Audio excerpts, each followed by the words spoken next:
2025 বৰ্ষৰ উচ্চতৰ মাধ্যমিক পৰীক্ষাত মই জেংগেল উচ্চতৰ মাধ্যমিক বিদ্যালয়ৰ তৰফৰ পৰা অৱতীৰ্ণ হৈছিলোঁ। তাত সৰ্বমুঠ 95% নম্বৰ লাভ কৰিবলৈ সক্ষম হৈছোঁ। প্ৰথমতে মই মৌচাক যিবোৰ অসমীয়া আলোচনী আছে সেইবোৰ পঢ়িবলৈ আৰম্ভ কৰিছিলোঁ ককা দেউতাৰ নেতৃত্বত, আৰু তাৰ পাছত 4ৰ্থ শ্ৰেণীৰ পৰা ছপা আকাৰে প্ৰায় প্ৰকাশ পাবলৈ লৈছিল। বৰ্তমান সময়ত সোণোৱাল বাৰ্তা নিয়মীয়াকৈ লিখি আছোঁ, আৰু এই যিখন ইংৰাজী গ্ৰন্থৰ কথা সেইখন আচলতে এই চৰিকতা পুথিভঁৰাল, তাৰ পৰা কেতবোৰ ইংৰাজী গ্ৰন্থ আনিছিলোঁ আমাৰ বিদ্যালয়ৰ পুথিভঁৰাল, আৰু মোৰ ওচৰত যিবোৰ গ্ৰন্থ আছে সেইবোৰ পঢ়ি মেলি তেনেকৈ লিখিবলৈ আৰম্ভ কৰিছিলোঁ। কেতিয়া লিখিছিলা ইংৰাজী ভাষা? সেইখন প্ৰথম পঢ়ি মেলি মই 2022 চন মানৰ পৰা আৰম্ভ কৰিছিলোঁ। 22 চনৰ পৰা আৰম্ভ কৰা হৈছিল। কেতিয়া লিখি শেষ হৈছিল? 23 চনৰ শেষৰ ফালে, অক্টোবৰ মাহত হৈছিল।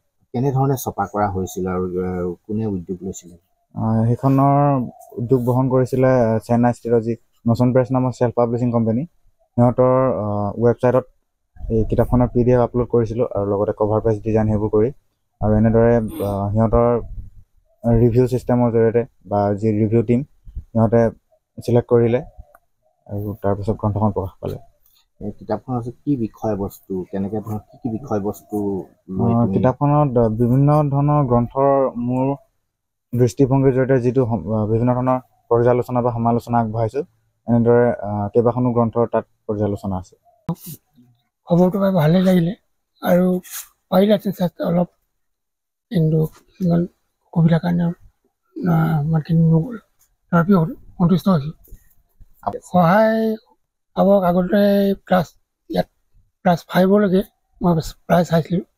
তাৰপিছত হাইস্কুললৈ যোৱাৰ পৰা মই তাৰমানে ইমান চোৱা নাছিলোঁ। তেওঁ নিজেই চব কৰে, পঢ়িবলগীয়া নহয়। ধ্ৰুৱৰ যি ৰিজাল্ট ফলাফল, এই ফলাফলত আমি অঞ্চলবাসী যথেষ্ট গৌৰৱান্বিত হৈছোঁ, আনন্দিত হৈছোঁ। আমি একেবাৰে সৰুৰ পৰা তাক প্ৰত্যক্ষ কৰিছোঁ যে অত্যন্ত মানে পঢ়া শুনাত খুব গুৰুত্ব আছে, আৰু মাক আৰু দেউতাকৰ যি অৱদান, তেওঁলোকে প্ৰতিটো সময়ত বিভিন্ন অনুষ্ঠান প্ৰতিষ্ঠানত লৈ গৈ তেখেতৰ যি এই ক্ষেত্ৰত শিক্ষাৰ লগতে বাকী ক্ষেত্ৰবোৰতো তেখেতক বহুত উদগনি যোগাইছিলে। আৰু কবিতা আবৃত্তিয়ে হওক বা অন্যান্য ধৰণৰ লিখা মেলা ক্ষেত্ৰত তেখেতলোকৰ অৱদান বা তেখেতলোকৰ উৎসাহ বহুত বেছি আছিলে। আৰু ধ্ৰুৱক দেখি আহিছোঁ যে আমি খুব অত্যন্ত সচেতন এই ক্ষেত্ৰত, আৰু গ্ৰামাঞ্চলৰ গোটেই ছবিবোৰ বা গ্ৰামাঞ্চলৰ ল'ৰা হিচাপে বোকা পানী খচকি গছকি যেনেকৈ বিদ্যালয়লৈ যায়, গোটেই পৰিৱেশবোৰ সুন্দৰকৈ অনুধাৱন কৰাৰ এটা তাৰ কেপাচিটি আছে, আমি সৰুৰ পৰা লক্ষ্য কৰিছোঁ। এই অত্যন্ত এই ক্ষেত্ৰবোৰত অত্যন্ত সচেতন, মানে গোটেই যিহেতু গাঁৱৰ যি পৰিৱেশ, এই পৰিৱেশবোৰৰ লগত লৈ পেলাই সি শেহতীয়াকৈ যিবোৰ লিখা মেলা কৰিছে এইবোৰ অত্যন্ত গুৰুত্বপূৰ্ণ কথা, আৰু ভৱিষ্যতৰ দিনত এইবিলাকে যথেষ্ট সহায় কৰিব। গোটেই অঞ্চলৰ প্ৰগতি আৰু উন্নয়নৰ ক্ষেত্ৰত সৰ্বতো প্ৰকাৰে এইখিনি ক্ষেত্ৰত এই ধ্ৰুৱই এটা অভূতপূৰ্ব অৰিহণা আগবঢ়াব বুলি আমাৰ বিশ্বাস আছে।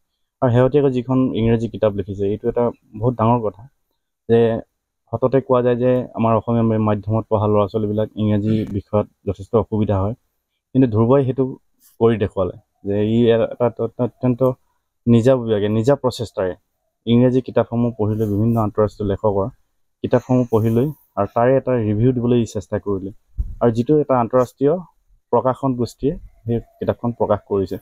এইটো এটা সাংঘাতিক ডাঙৰেই খবৰ আচলতে, এইটো আমাৰ চবকে আমাক গৌৰৱান্বিত কৰিছে, আমি যথেষ্ট আনন্দিত হৈছোঁ।